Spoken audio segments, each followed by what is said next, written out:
Hola, hoy vamos a hablar de la política del conocimiento. La política del conocimiento, como ya hemos visto, surge a finales del siglo XIX y sobre el siglo XX se desarrolla, continúa, se profundiza y se pasa del conocimiento como un objetivo, como una intencionalidad de la época, una necesidad de la época, de investigar, de trabajar, de ponerlo como un amo de la época, porque lo que el siglo XIX da cuenta es que el conocimiento genera poder, y entonces el poder también impulsa el conocimiento. Hay una relación dialéctica entre poder y conocimiento. El que conoce puede, y el poder necesita el conocimiento. Conocer cómo funcionan las cosas, las máquinas, el ser humano, porque conocer es poder. En el siglo XX toma la posta del siglo XIX y ya aparece puesto en valor lo que pasa a ser el conocimiento a la inteligencia. El siglo XX le da preponderancia al modelo inteligente.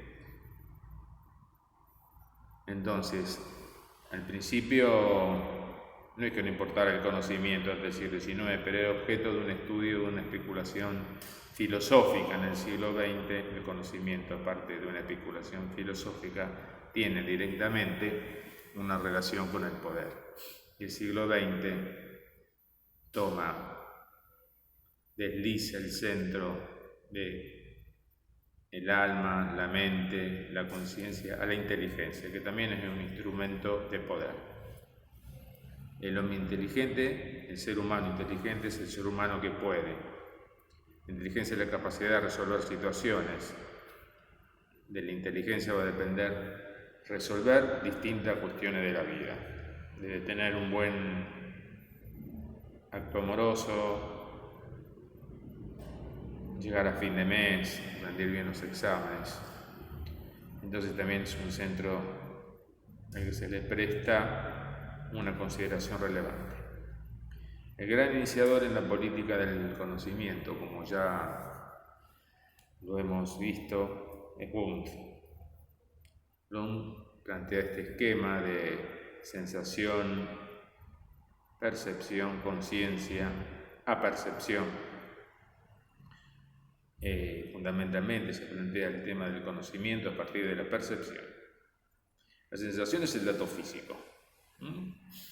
La percepción es percibir con la conciencia que algo me está pasando.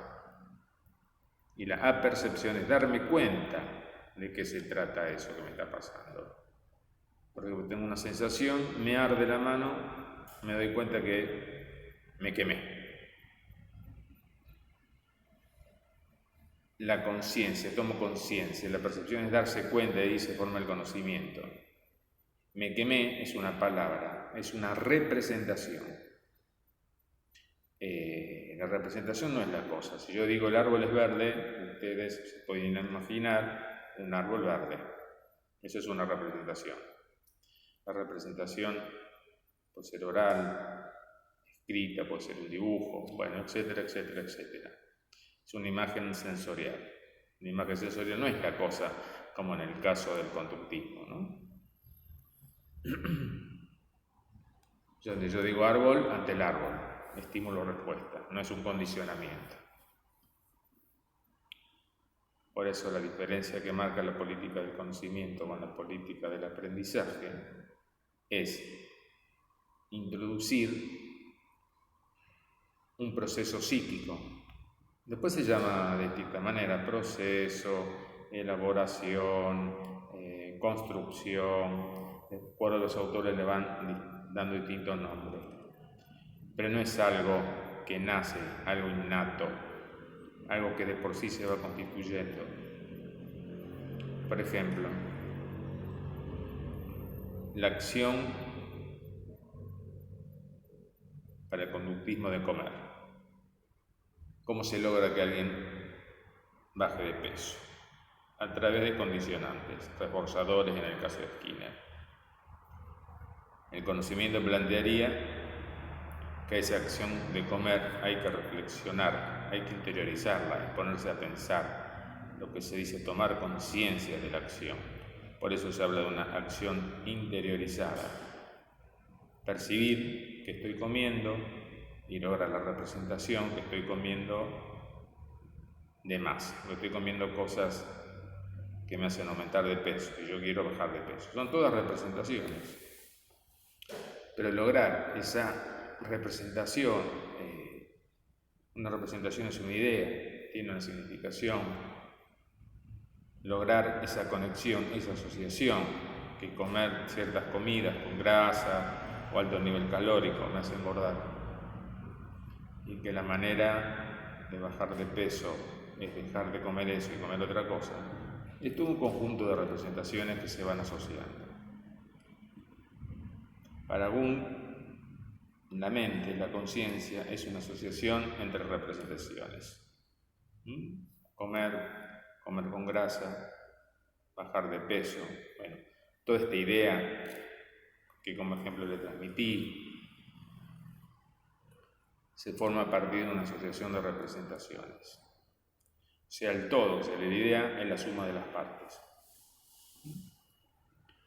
Eso es básicamente. Por eso se dice que Jung es asociacionista. Es la asociación de representaciones lo que forma la idea, la conciencia. En un momento me doy cuenta, el darse cuenta, es la apercepción. Asocio, me doy cuenta de que comer mucho me hace aumentar de peso, o comer con grasa, o comer cierta comida y no otras me hace aumentar de peso. Eso es el asociacionismo junguiano.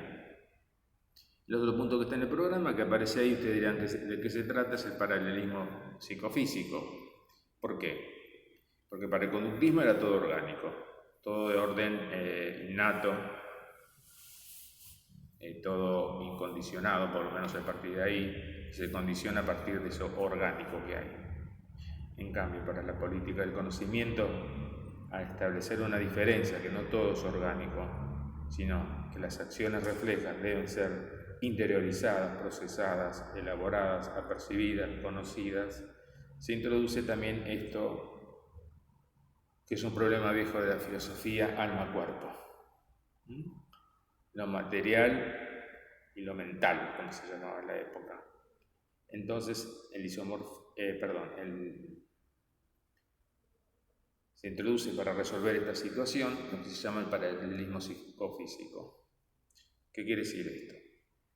Que una modificación a nivel psíquico, o sea, una nueva representación, un nuevo conocimiento a nivel psíquico, produce una modificación a nivel fisiológico. Y una modificación a nivel fisiológico produce una modificación a nivel físico. Eso es el paralelismo psicofísico que ustedes van a leer y entender como punto del programa. Son maneras de resolver este problema de la filosofía que después hace pie en el campo psíquico. El conductismo lo resuelve diciendo no, todo es de base orgánica. La conciencia no importa. El cognitivismo, según los autores, lo va resolviendo de distinta manera. Entonces tenemos el todo es la suma de las partes, el conjunto es un conjunto de representaciones, una asociación de representaciones, y el paralelismo psicofísico. Todo parte de los sentidos, y a partir de los sentidos hay que reflexionarlo y apercibirlo. Esto es punto. En este punto hay una crítica, una diferencia con la escuela de la Gestalt, donde dice la Gestalt no, el todo es más que la suma de las partes. Y ahí aparece lo que se llama la ley de la buena forma y la ley del isomorfismo. ¿Qué es la ley de la buena forma? Tomemos el ejemplo del cartero luminoso. Nosotros percibimos un letrero luminoso, una palabra que se forma, que va, o esos carteles donde parece que una pelotita o una persona, como que hay un movimiento. Esa es la percepción que tenemos. Pero cuando lo vemos detenidamente, en realidad no hay nada que se mueva, sino son luces que se prenden y se apagan y que dan la percepción de un movimiento. Entonces la Gestalt que dice, se percibe algo que no es real, se percibe un movimiento donde en realidad no lo hay. Entonces, hay una ley a priori que no viene del dato perceptual, del dato sensitivo. Hay una ley a priori que es independiente de la percepción. Es la forma de percibir. O sea, ¿la ley cuál es? La ley de la buena forma o de la pregnancia es que se tiende a percibir totalidades. Y es una ley que no es aprendida, sino que es una ley innata. Esa sí es una ley innata, es una ley establecida a nivel orgánico. Entonces, no todo se conoce solo a partir de que vemos las cosas como son, reflexionamos y apercibimos y conocemos, como decía alguno. O sea, todo lo que está en la mente estuvo antes en los sentidos, dice uno. Acá la Gestalt parece que diría otra cosa. Sí, percibimos, pero no percibimos asociativamente, sino percibimos de una manera que está establecida a priori, independiente de la percepción, está desde antes que nazcamos. Está establecida en el sistema neurológico, en el sistema nervioso central. Eso es la ley de la forma, de la buena forma, que no se aprende, no viene de los sentidos, nadie nos enseña eso, sino que ya está establecida en el organismo. Y sí, después percibimos la totalidad, esa tendencia a percibir totalidades y también a hacer un insight. Si yo percibo, es un parque, por ejemplo. Tiendo a percibir no tiendo a percibir, es un árbol, chicos jugando, una bicicleta, perros corriendo, gente caminando. Eso diría uno. Si percibo un chico, un árbol, pasto, gente caminando, gente corriendo, perros, esto es un parque. Dicho a grosso modo, un ejemplo muy banal, la Gestalt dirá, no, percibimos la totalidad. Es un parque y después podemos discriminar los elementos. Por eso el todo es mayor que la suma de las partes. También hay algunos ejemplos, búsquenlo, en internet están, que percibimos un círculo y cuando acercamos vemos que el círculo está tachado, le falta algo, le falta una partecita, no está terminado de unir, entonces no es un círculo, percibimos un círculo. O también esos textos que mandan a veces, son virales en WhatsApp, que se escribe una frase sin las vocales y cuando nos podemos leer solo con consonantes, y cuando podemos leer tranquilamente y entender el mensaje. O sea, ahí dice eso, la Gestalt nos transmite esta tendencia a conocer a partir de la tendencia a la totalidad. Tanto la Gestalt como toman la importancia del conocimiento a partir de la percepción, con algunos matices. La Gestalt también plantea el isomorfismo. ¿Qué es el isomorfismo? Isomorfismo significa igual forma. O sea, si nosotros tendemos a percibir totalidades, porque de la misma manera funciona el sistema neurológico, tiende a la totalidad. Funciona de la misma manera el sistema neurológico que el sistema psíquico. Después también está lo que se llama la terapia gestáltica, pero eso es otra cosa. No se deriva directamente el planteo de los teóricos de la Gestalt fueron paralelos y críticos de alguna manera también de Gutt. La Gestalt no es asociacionista. Después vienen los autores del siglo XX, que eso lo vamos a ir trabajando en videos posteriores. Vamos a trabajar Piaget, lo que se llama la nueva ciencia de la mente, que es un congreso que se celebró en Higson, Massachusetts, en la Universidad de Massachusetts, después de la Segunda Guerra Mundial, tratando de sacar, se llama el rédito de la guerra, ¿no? Vamos a sacar el rédito de los avances tecnológicos que se establecieron en ese momento. Si bien hay diferencia entre Piaget y Gardner, como se plantea en ese congreso, lo que se puede establecer como común, que es la representación, es cómo se constituye la representación, o sea, la inteligencia, que es una representación, es un conjunto de representaciones, ¿no? En Piaget es cómo se constituye la representación, en Gardner da también una noción de cómo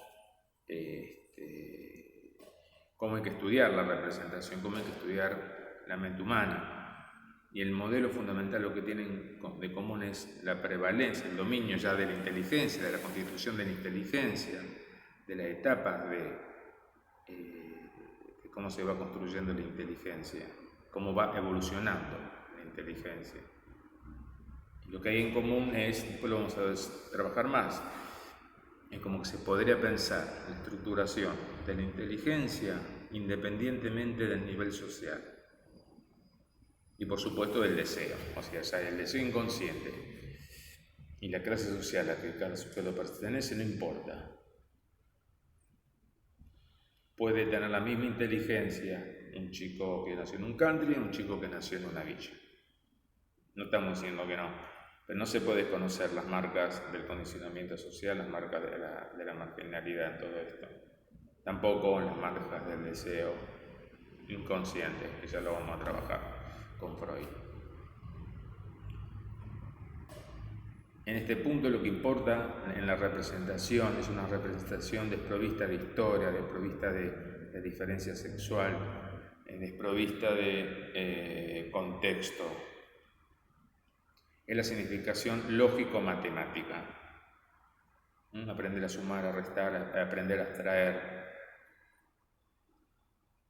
Si alguien conoce, llega al nivel máximo de inteligencia, va a poder resolver cualquier problema de su vida. Eso es como la intencionalidad o lo que está en juego, lo no dicho claramente, como que todo depende del ser inteligente, independientemente de los otros elementos que le fui nombrando. Esto que implica también que el niño nace con una inteligencia refleja a nivel que se podría comparar con el conductismo, el reflejo de los conductistas, pero es una inteligencia que después va evolucionando, se va desarrollando, y si hay que haber desarrollo en Piaget, hasta llegar al grado mayor de inteligencia, que es la lógico formal, la lógico abstracta, donde uno podría operar la matemática, pero la matemática tiene como sustento una lógica, ¿no? Que alguien podría razonar matemáticamente. Con la nueva ciencia de la mente se compara la mente con una computadora. La computadora inteligente, y más hoy, ¿no? Hoy se habla de máquinas inteligentes, edificios inteligentes, autos inteligentes. No solo la inteligencia es una propiedad del ser humano, sino la inteligencia como valor que no se reduce al ser humano. Entonces el modelo de la mente es la computadora, y la computadora se basa en un sistema binario. En el fondo hay una lógica, ¿no? O sea, hay la misma lógica que sostiene a la matemática, ¿no? Entonces la mente tendría que poder funcionar así. Por lo tanto, tendría que poder resolver los problemas con una lógica parecida a la de las matemáticas. Entonces, ¿qué lugar hay ahí para todo esto que hablamos del deseo inconsciente, de la clase social? Después aparecen, esto sería una línea más que va, si se quiere, individualista, que va de lo individual a lo social. El individuo, el niño debe socializarse. En cambio hay otros dos autores como Vygotsky y Brunner, Vygotsky ruso, Brunner estadounidense, pero donde ellos plantean primero que las significaciones están en la cultura, están en la sociedad y después se singularizan, o sea, un proceso que va de lo social a lo singular. En Vygotsky aparece lo sociohistórico, en Brunner aparece lo que se llama la narrativa popular, la folk psychology, o sea, la construcción social de significaciones, no una construcción individual de significaciones. Hablar de construcción social de significaciones es también una significación, es una representación. El ejemplo que damos siempre. En este caso decía, bueno, el pobre es pobre porque no es inteligente, porque no supo inteligentemente vivir su vida. En el caso de parado en la línea del conocimiento en un orden más social, dirían, bueno, la pobreza es un efecto de condiciones económicas. Y eso sería una línea más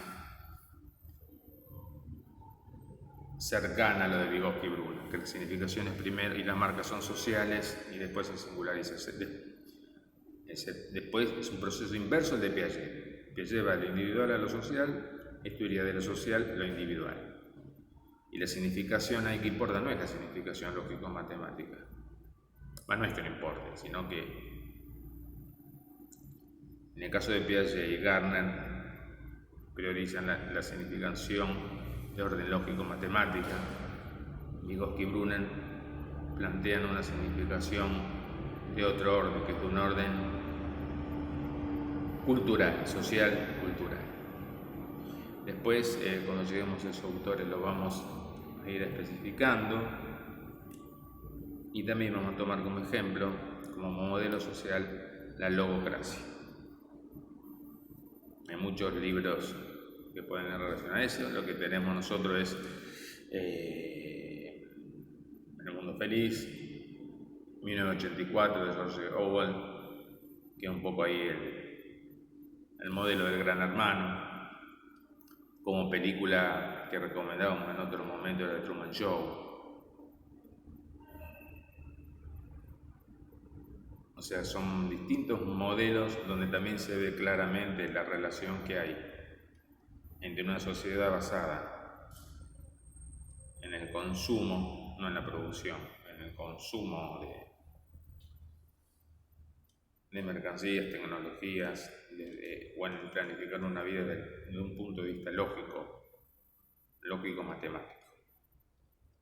Y la relación que esto tiene con las políticas del discurso. El poder es conocimiento, el conocimiento genera poder y la inteligencia también. Bueno, muchas gracias.